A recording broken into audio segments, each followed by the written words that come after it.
Hello everyone. Today I'm here with my brother Bennett. Bennett, how old are you? And the other. Can you count to 10 for me? Okay. 1, 2. Wait, we want to count to 10. That was in the last draft. Oh. Count to 10 again for me. 1, 2, 3, 4, 5, 6, 7, 8, 9, 10. Okay. Now, you might be wondering why I have this book in my hand. It's the legendary story of Mike Fink. Do you know who Mike Fink is, Bennett? Uh-huh. Do you? Yes. Then who's Mike Fink? Oh, you said it was the guy in the picture. Okay, let's read about him. Where'd you find this? Don't touch it again. It's important. Now, Mike Fink, King of the Keelboatmen. Written by Lisa Trumbauer. Illustrated by Larry Day. A benchmark assessment book.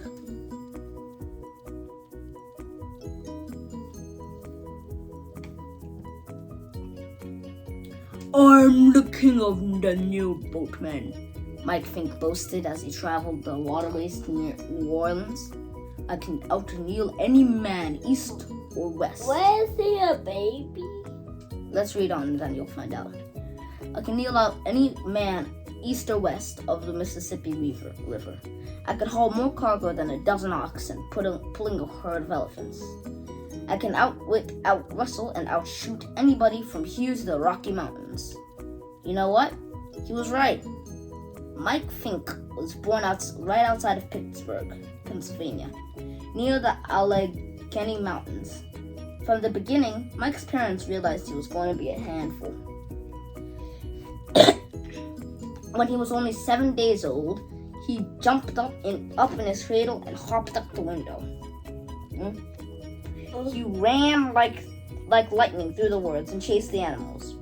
When he was 7 weeks out, he crowed his first cock-a-doodle-doo, loud enough to wake the bears that hibernated deep in their caves. When he was 7 months old, he grabbed his mama and papa and lifted them over his head, one in each hand. At 7 years of age, Mike began to show off his talent as a marksman.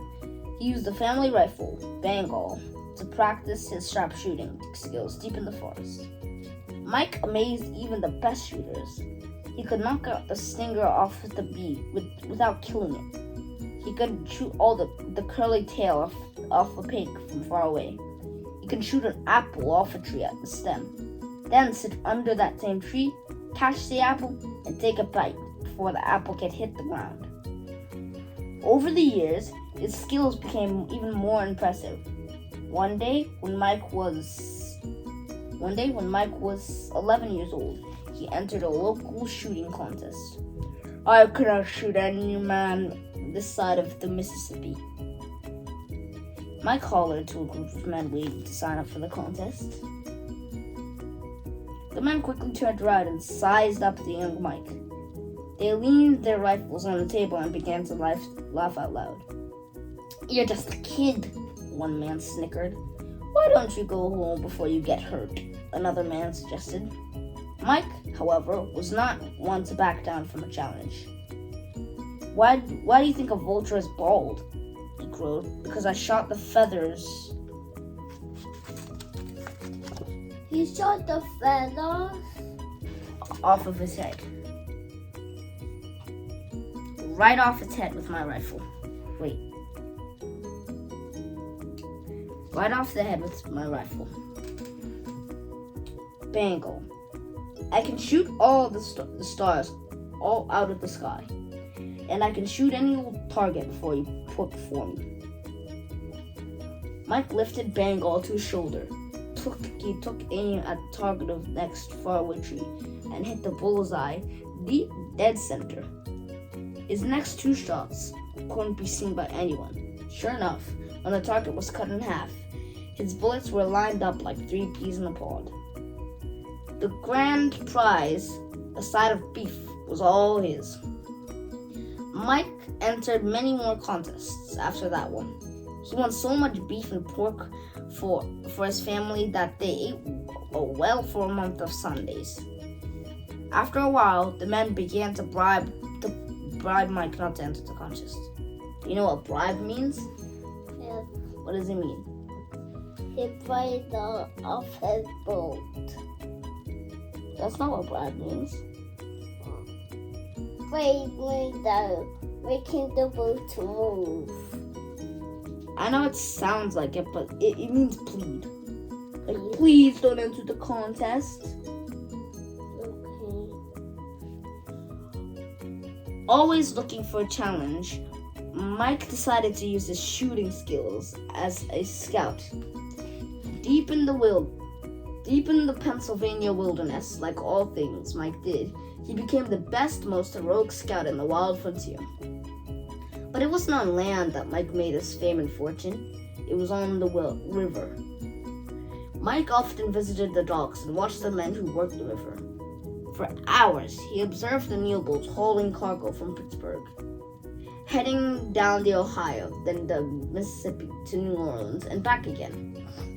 He studied the Neil boat's structure with its wooden shack at the back of the boat. He checked out the men as they steered the narrow boats with long poles against the river's current. What's that? Which one? What's that? The line? Mm-hmm. They use it to, it's like a paddle. Remember when somebody goes on a boat, then like the row your boat gently down the stream. Okay. Remember the thing that they use that looks like a spoon? Okay. He watched as the men leaped up on shore to drag the Neil boat upriver with thick ropes. Their muscles bulging and their steps steady and strong. Mike was intrigued with this line of work and thought that hauling cargo up and down the rivers must be the best, most adventurous job in the world. He was confident that he could do it better than anyone could, and that his skill and strength would outmatch any of the Neil boatmen he'd watched on the river. That's just water. That's the way they decided to put it. Water. Okay. In the olden days, people used to do yucky things in the water. They used to throw yucky things, and when somebody poo-pooed, they'd just throw it inside the water. Do you think the fish would did the poo-poo? Yes. Hmm? Yes. I guess. Because fish poops. I don't think fish poop. Do they? Yes. I guess, okay. Anyway, Mike, now you've made me never go into an ocean again.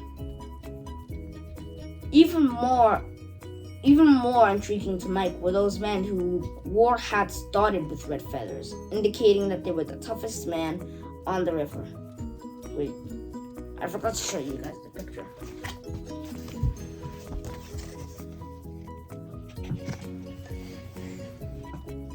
See?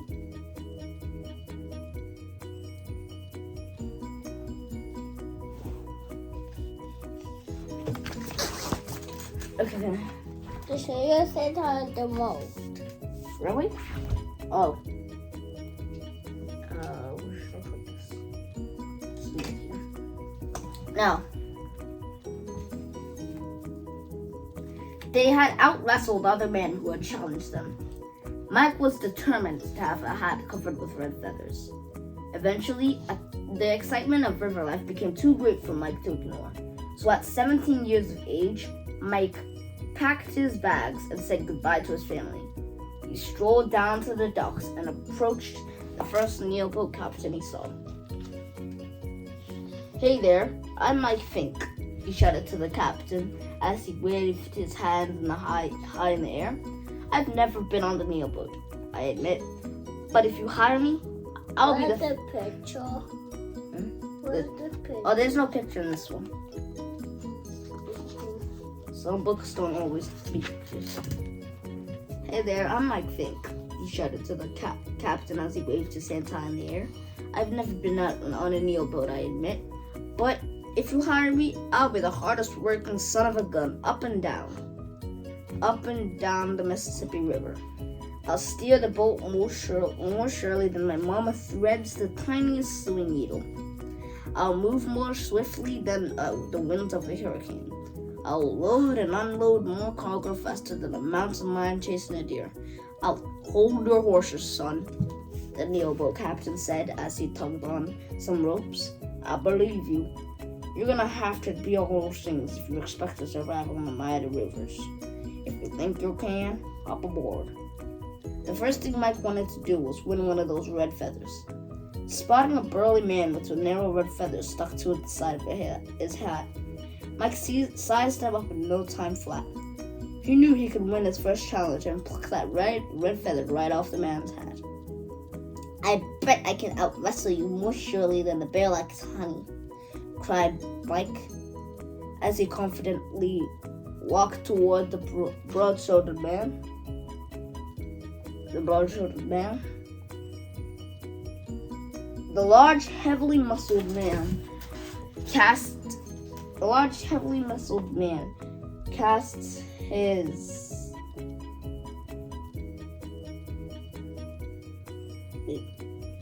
his eyes over at Mike and checked him out from head to toe.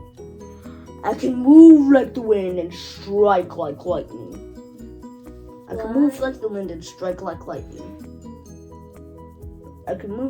But my name is Jack Carpenter. He boasted. What did he boasted? Boasting? It means bragging. Like you're saying, I have better things than you. I have more money than you. It's almost like teasing, but not really teasing. Why did he tease? I don't know, but he just wanted to do that. He took his money. Okay. I can roar like thunder and spit more than 100 storm clouds. You think you can beat me? I certainly do, young Mike shouted as he charged towards Carpenter. With a roar and a rage, both Carpenter and Mike jumped overboard and tumbled to the ground. They wrestled each other so strongly that the trees by the dock shook and the rocks tumbled off the rocky shores. They hooted and hollered so loudly that the seagulls covered their ears with their wings, and the mountain lions hid deep in their caves. When it was all over, Mike stood victorious. In the wink of an eye, he plucked the narrow red feather right off Carpenter's hat and quickly stuck it in his own. Good fight, fine sir, Mike said gallantly. He held out a hand to help Carpenter to his feet, then shook his mighty hand. Even though Carpenter had been beating, he respected Mike, and soon they became friends. Living on the river was everything Mike thought it would be, and more and more. He forged his way along the mighty Mississippi, hauling cargo from St. Louis all the way down to New Orleans and back again. True to his word, he became the best Neoman boat around. He unloaded a boat before the other men could tie their shoes. He reloaded the boat faster than they could put on their hats. He lifted more boxes and jugs on his broad shoulders faster than the swiftest tornado could sweep up everything in sight. Along the river, word spread of Mike's thrilling quests and skills. Some people claimed that he was so strong and brave, he would wrestle alligators with one hand tied behind his back. Others whispered, What are the two pictures? No. This whole thing has one picture on two pages. Okay. Please. But why is it carrying that? Because that's what, wow, he's carrying a lot. Because that's what Keelboatmen do. It's like delivery man. The delivery man carries the packages. If he goes down the side of the boat, he going to leave. If you go, Oh yeah, you're just gonna leave him behind? Mm-hmm. Yeah, they actually were jealous. They were jealous of him because he was so strong and mighty. Okay, so others whispered tales to one another about how the fiercest grizzly bears would hide in their caves when Mike came ashore. People began lining the docks when Mike's sailboat came in, pushing and shoving to catch a glimpse of this famous sailboatman. They watched in awe as he pulled the sailboat steadily upriver, swiftly than the current of the mighty Mississippi. The men envied, which means they were jealous. The men were jealous of the speed which he hauled cargo of every size of the sailboat. The women swooned over his strength and the tales of his bold adventures. Even Davy Crockett, king of the wild frontier, admired Mike's strength and skill. From coast to coast, people thought that nothing and no one could ever beat Mike Fink. What the white thing? Huh? What are those white things? White things? Uh-huh. They're just wood stairs. Anyway, however, someone did beat Mike, and it wasn't a Keelboatman. It was a person who wasn't nearly as strong as Mike, but who had much more foresight. Robert Fulton beat Mike when he invented the steamboat. In no time, people were lining up along the river's edge to see this new steamboat. It glided up and down the Mississippi with ease, leaving keelboats in its wake. Oh wait, the picture. Why do I keep forgetting that? Have you seen the picture in it? Did you see the picture already?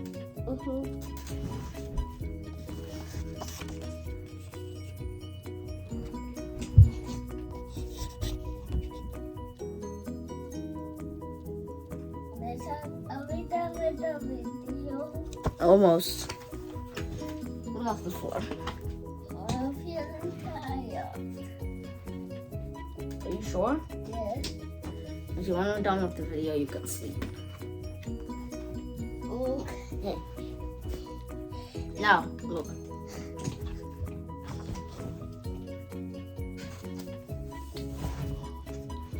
Let's see.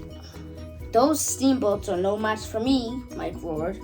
When one of them blocked the docks, preventing his keelboat from getting through, no man or animal had yet beaten him. And he wasn't about to let some newfangled contraption get the back. What? Where's the other picture and this picture? Oh no, that means it's the end of the story. DeShawn done with me. Sorry, I just had to answer someone at the door. It was my annoying sister. Where was I? Mike leaped into the water and swam under one huge steamboat.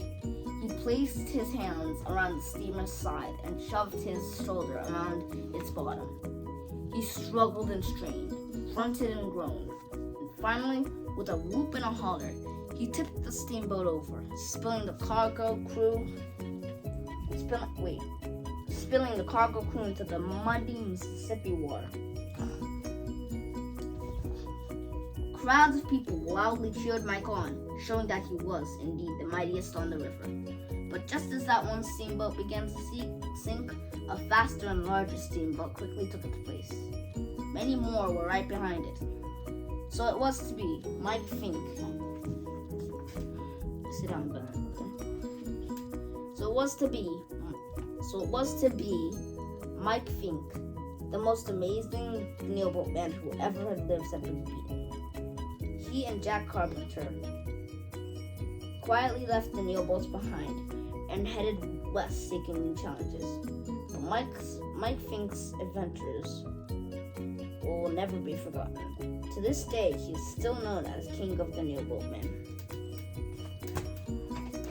So, I would actually recommend this. Oh, Benny, you want to go? Huh? You want to go sleep? No. Okay, you're not going to sleep. Okay. I would actually.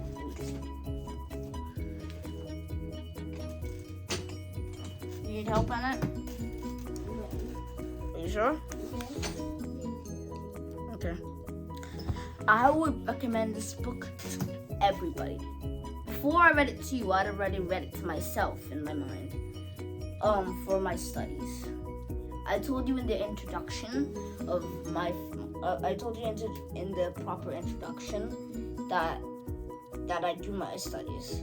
Easy grammar, Saxon math, story starters, etc. ETC. Anyway, the summary of the story is just about Mike, as a boy named Mike, and he wanted to. He had a lot of skill with guns and Keelboatmen. And he had a lot of strength too. It's about the boy. Until one day, someone finally beat him. But Mike's skills, they still live on to this day. I'm not sure if this story is nonfiction or not, but it sounds like nonfiction. Because, it just sounds like nonfiction.